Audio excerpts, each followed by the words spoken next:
অধ্যক্ষ মহোদয়, আজি আমাৰ বাজেটত আমি কৰ্মচাৰীসকলৰ বাবে আজি ইয়াত কৈছে ইউপিএছ অপিএছ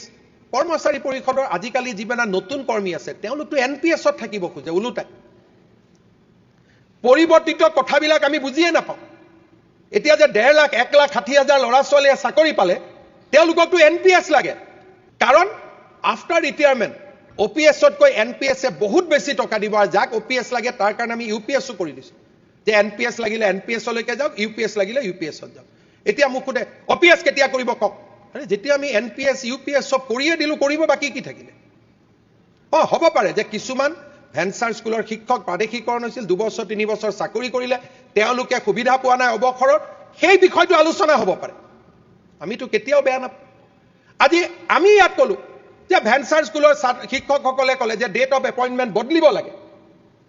আমিতো ৰাইজৰ কথাই হাউছত কৈছো যে হয় প্ৰাদেশিকৰণ আইনৰ আমি সংশোধন আনিম 2010 টোক আমি 2014 15 13 আমি যি কৰিব লাগে আমি কৰিম আমিতো ৰাইজৰ কথা এইখন বাজেটত যদি ৰাইজৰ কথা নাই ইয়াত কাৰ কথা আছে অধ্যক্ষ মহোদয়